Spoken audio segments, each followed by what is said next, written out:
jumping, man. Y'all whole squad, you know what I'm saying? Oh my God! Let's go! Working on the red light, and the red light, on the red light, on the red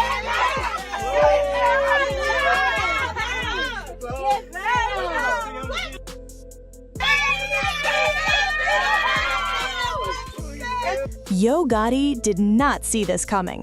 1 minute, everything looked polished and powerful.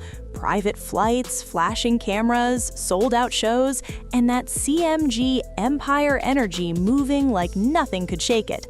The next minute, boom, GloRilla drops a quiet little truth bomb and the whole timeline starts shaking. Nobody expected her to say it. Not like that. Not so calm. Not so clear.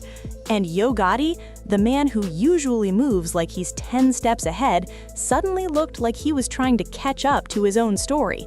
Because when GloRilla finally revealed why she walked away, it wasn't messy, it wasn't loud, it wasn't wrapped in bitterness. It was honest. And honesty hits different when you've been hiding behind silence. Social media went into full detective mode. Fans replaying clips, reading old captions, zooming in on body language from interviews. And what they found? It told a completely different story than the fairy tale people thought they were watching. This wasn't just another industry rumor. This felt personal. And for the first time, it looked like Yo Gotti wasn't controlling the narrative anymore. Let's rewind. Before the whispers, before the tension, before the subtle unfollows and awkward stage chemistry, there was hype, real hype. Yo Gotti had been building his empire for years. From Memphis grind to music mogul status, he turned Collective Music Group into a serious powerhouse. Artists were lining up, hits were dropping, the brand was growing. I can't even imagine what my little boy's gonna look like at 8. Isn't that crazy? But obviously, you've been a single mom for a long time. I'm a single mom. What has that journey been like for you? And I'm sorry for the passing of your son's father. I know that was terrible.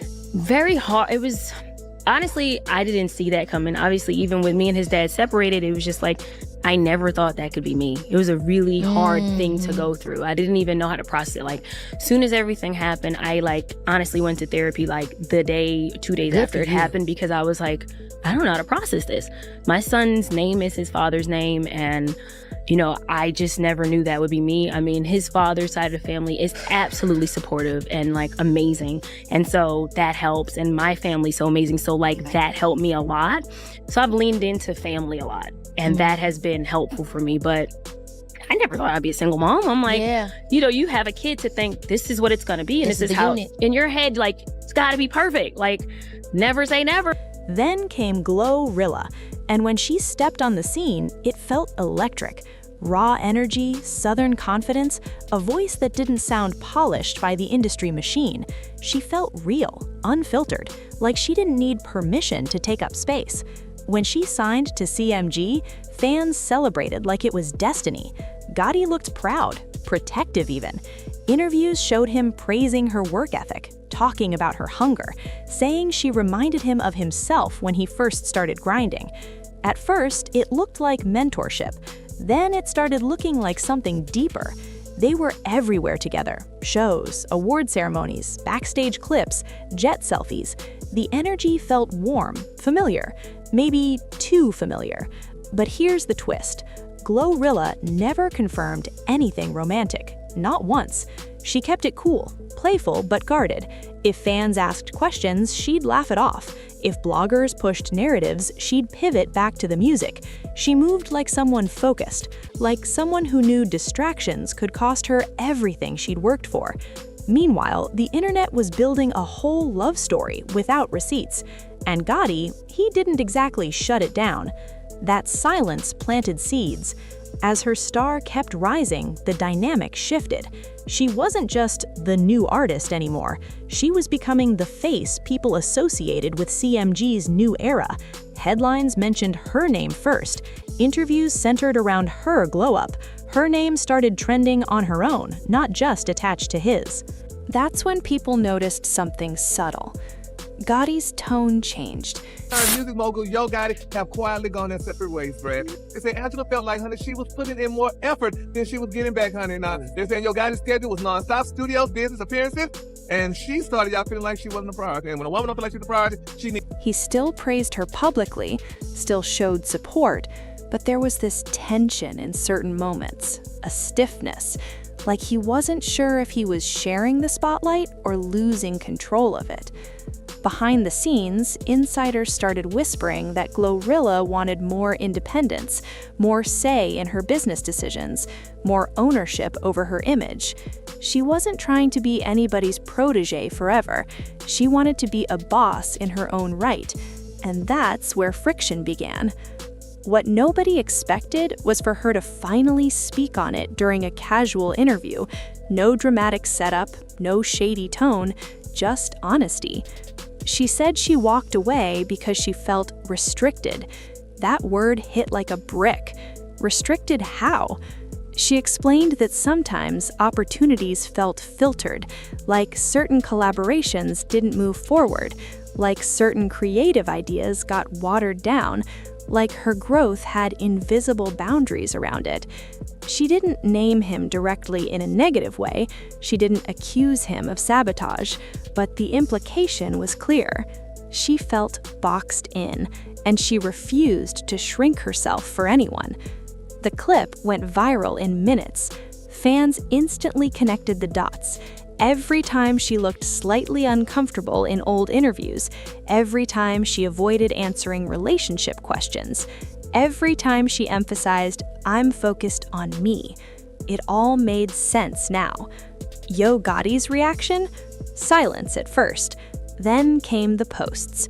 Cryptic quotes about loyalty, about biting the hand that feeds you, about how some people forget who gave them their first shot. He didn't say her name, but he didn't have to. The timing said everything. Social media split in half. Some fans defended him, saying he built the platform that launched her career. Others backed her, arguing that mentorship doesn't mean ownership. But here's where it got uncomfortable. Old footage resurfaced. Clips of him interrupting her during interviews. Moments where she'd start answering a question and he'd jump in. Times when she'd joke about being hard-headed and he'd respond with a look that didn't match the laugh. None of it looked explosive on its own, but together, it painted a picture of control. And that's when the narrative flipped. Instead of asking why she left, people started asking what made her feel like she had to. Gotti reportedly tried to smooth things over privately, calls, meetings, mutual connections stepping in to mediate, but by then, she had already emotionally checked out. She wasn't angry, she was done. There's a difference. When a woman is mad, she argues. When she's finished, she moves. And GloRilla moved. New management talks, independent partnerships, studio sessions without CMG branding in the background. She looked lighter, more confident. Her performances started feeling freer.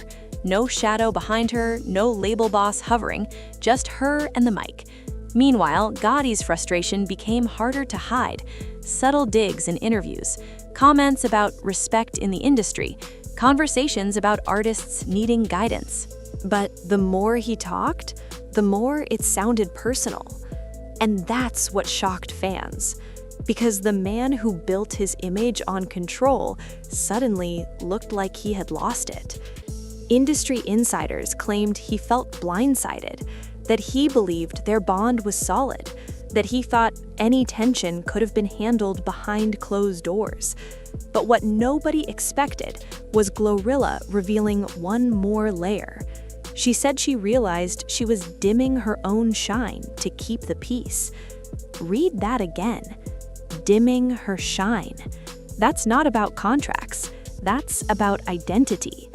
She explained how sometimes success comes with strings attached, how gratitude can slowly turn into obligation, how loyalty can start feeling like a leash, and she refused to live like that. The internet exploded. Women especially felt that. Artists from other labels subtly liked the clip. Tweets flooded in about independence and self-worth. Suddenly, this wasn't just gossip, it was relatable. Gotti posted one final message that week, a picture alone in the studio with a caption about elevation requiring separation. Some saw it as maturity, others saw it as damage control.